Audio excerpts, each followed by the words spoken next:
Bhim army को लेकर बड़ी खबर में हम आपको बता दें, भीम आर्मी जय भीम इन दिनों पूरे देश भर में दलित, शोषित, वंचित, महिला, आदिवासी किसानों को न्याय दिलाने, धरातल पर उनके हक अधिकारों के लिए लड़ाई लड़ रही है। वहीं दूसरी ओर उत्तर प्रदेश में भीम आर्मी जय भीम के राष्ट्रीय अध्यक्ष मंजीत सिंह नौटियाल के नेतृत्व में संविधान बचाओ, आरक्षण बचाओ एवं गरीबों की जमीन वापस कराने का आंदोलन ने रफ्तार पकड़ ली है, जिससे मनवादी सरकार की जड़ें हिलने लगी है।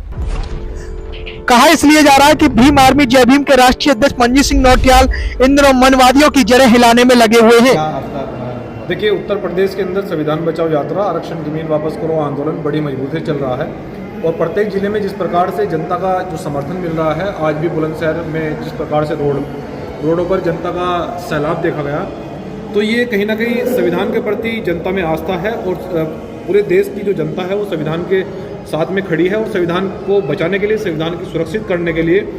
और जिन लोगों को अधिकार नहीं मिल पा रहा है, मनमाने तरीके से सरकार फैसले ले रही है, तो इसके विरोध में जनता अपने घर से रोड पर निकलकर सरकार का विरोध कर रही है और इसका फायदा आने वाले समय में बहुजन समाज पार्टी को बड़े पैमाने पर मिलने वाला है। आपको जैसे बहराइच की जनता ने आपको सांसद बनाने का निर्णय लिया है, उसमें क्या है? हाँ, देखिए, बहराइच की जनता ये चाहती है कि वहाँ से उनका बेटा, उनका भाई वहाँ से सांसद चुनकर लोकसभा में जाए। किन किन मुद्दों को लेकर आप चुनाव लड़ रहे हैं? देखिए, हमारा मुद्दा बेरोजगार और युवाओं को रोजगार मिलना चाहिए और सड़क, बिजली, शिक्षा का एकीकरण हो और जिस प्रकार से शिक्षा को देश के अंदर एक व्यापार बना दिया गया है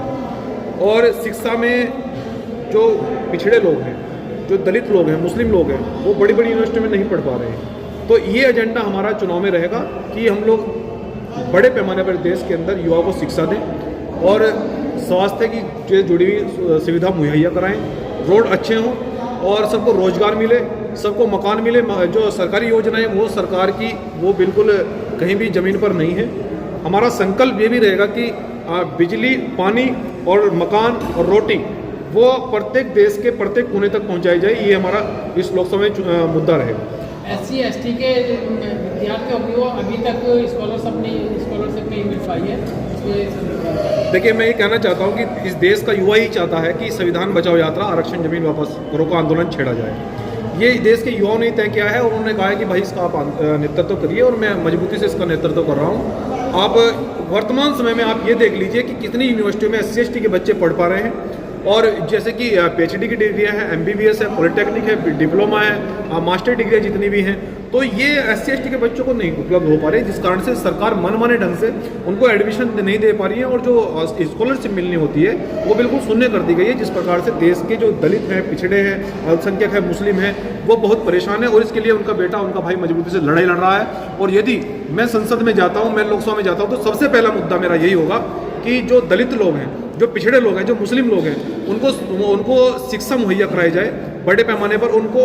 आरक्षण के अनुसार उनको DM कलेक्टर की कुर्सी पर बिठाया जाए, जिससे कि हमारी आवाज़ को भी देश के अंदर सुना जाएगा। और फिर दूसरा मुद्दा हमारा ये रहेगा कि जिस प्रकार से दलितों पर खासकर और पिछड़ों पर और मुस्लिमों पर अत्याचार हो रहा है, अगर उनका बेटा, उनका भाई संसद में जाता है तो ये सुनिश्चित है कि जिस दिन उनका बेटा, उनका भाई संसद में जाएगा तो मैं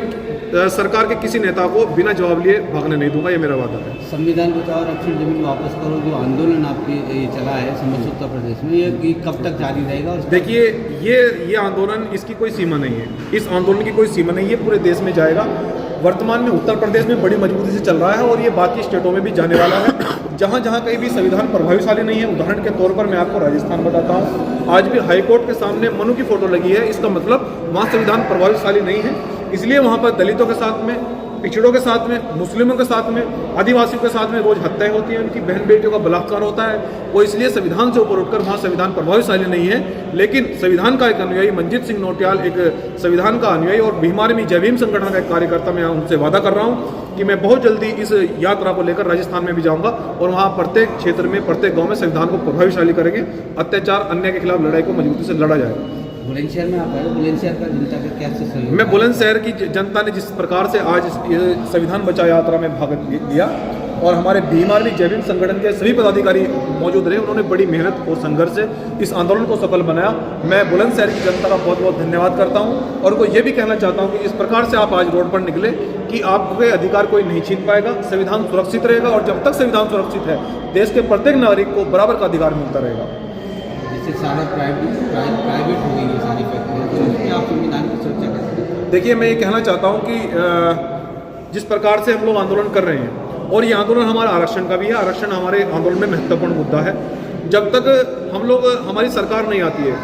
हम ये चाहते हैं क्योंकि बहुजन समाज पार्टी को भीम आर्मी जय भीम संगठन सपोर्ट कर रहा है और 2024 में पूरी जोरों शोरों से हम ये चाहते हैं कि आदरणीय बहन कुमारी मायावती जी को इस देश की जो भाजपा को छोड़कर सभी पार्टियां हैं, वो सभी पार्टियां इस देश में बहुजन समाज पार्टी की राष्ट्रीय अध्यक्ष बहन कुमारी मायावती को प्रधानमंत्री का चेहरा बनाएं और एक ऐसा चेहरा मात्र बीजेपी को हटाने के लिए एक बहन कुमारी मायावती है जिसके पास इस देश के अंदर कोई राज्य ऐसा नहीं जहाँ का वोट बैंक ना हो। हम लोग 85-90% लोग हैं, लेकिन वो इसलिए नहीं चाह रहे हैं कि वो बीजेपी से लोग मिले हुए हैं। इसलिए मैं जनता से भी संदेश देना चाहता हूँ कि बहुजन समाज पार्टी और आदरणीय बहन कुमारी मायावती जी का जो गठबंधन है वो देश के शोषितों से है, पीड़ितों से है, दलितों से है, पिछड़ों से है। वो जिन लोगों को आज तक मुख्य धारा में नहीं छोड़ा गया उन लोगों से गठबंधन है हमारा और ऐसे लोग गठबंधन में आकर बहुजन समाज पार्टी को वोट करें। जिस दिन आदरणीय बहन कुमारी मायावती जी की सरकार बनेगा वो प्रधानमंत्री बनेगी, ये मान लीजिए कि उत्तर प्रदेश की तरह सब लोगों को अधिकार मिलेंगे, सबका सम्मान होगा, सबका विकास होगा, देश का विकास होगा। धन्यवाद जी। यही बात करें किसानों की, की योगी सरकार बनने से पहले एक नारा दिया गया था कि किसानों की बिजली जो है ट्यूबवेलों की माफ़ करी जाएगी और घरों की 300 यूनिट फ्री की जाएगी। ना तो किसानों की ट्यूबवेलों की बिजली माफ़ करी गई है, ना 300 यूनिट फ्री है और किसान बहुत ज़्यादा पीड़ित है। देखिए, मैं अपने मजदूर किसान भाइयों से भी कहना चाहता हूँ कि मैं भी एक मजदूर वर्ग से आता हूँ और मजदूर किसानों की पीड़ा केवल मजदूर का ही बेटा समझ सकता है, ये भी एक सच्चाई है। लेकिन मैं अपने मजदूर किसान भाइयों से ये संदेश देना चाहता हूँ कि जिस प्रकार से इस देश की सरकार ने मजदूर किसानों का उत्पीड़न किया है, 750 किसानों को देश के अंदर शहीद होना पड़ा, आंदोलन देश के अंदर चला, तो मुझे लगता है कि अगर संविधान को मानने वाले लोगों की सरकार होती तो निश्चित रूप से मजदूर किसानों की आवाज़ को सुना जाता। और ये इतिहास है, हमारे मजदूर किसान भाइयों को भी ये उत्तर प्रदेश की सरकार का जो कार्यकाल है बहुजन समाज पार्टी का, ये उनको उठाकर देखना चाहिए कि जब बहुजन समाज पार्टी की सरकार उत्तर प्रदेश में थी तो किसी किसान का उत्पीड़न नहीं हुआ। मजदूर किसानों ने अपनी फसल का खुद मूल्य तय किया है और आदरणीय बहन कुमारी मायावती जी ने कहा था कि भाई ये सरकार मजदूर किसानों की है, हम रेट तय नहीं करेंगे, मजदूर किसान रेट तय करेगा और हम सरकार में बैठेंगे, उसको लागू करेंगे 24 घंटे के अंदर। और किसान लोग अपने घर तक नहीं पहुंचे थे लखनऊ से और सुबह अखबारों में छप गया था कि किसानों की फसल का मुआवजा वो दुगना मिलेगा और फसल में उनको कोई अगर नफा या नुकसान होगा तो उसकी भरपाई सरकार करेगी। और गन्ने का मूल्य हम लोगों ने जितना गन्ने का मूल्य बहुजन समाज पार्टी की सरकार में मिला है, ये इतिहास रहा है, तब नहीं मिला है। तो मजदूर किसानों से मैं अपील करता हूँ कि हम लोगों को अब की बार अपनी बहुजनों की सरकार बनाकर अपनी फसल का उचित मुआवजा और किसानों को अपनी तरक्की का रास्ता चुनना पड़ेगा। इस खबर को देखने के बाद क्या है आपकी राय, नीचे दिए गए कमेंट बॉक्स में दीजिए अपनी राय। ऐसी तमाम बड़ी खबरों को देखने के लिए जुड़े रहिए हमारे साथ। खबर अच्छी लगे तो लाइक कीजिए और शेयर कीजिए और हाँ, चैनल को सब्सक्राइब कर घंटे वाली बटन को दबाना ना भूलिए।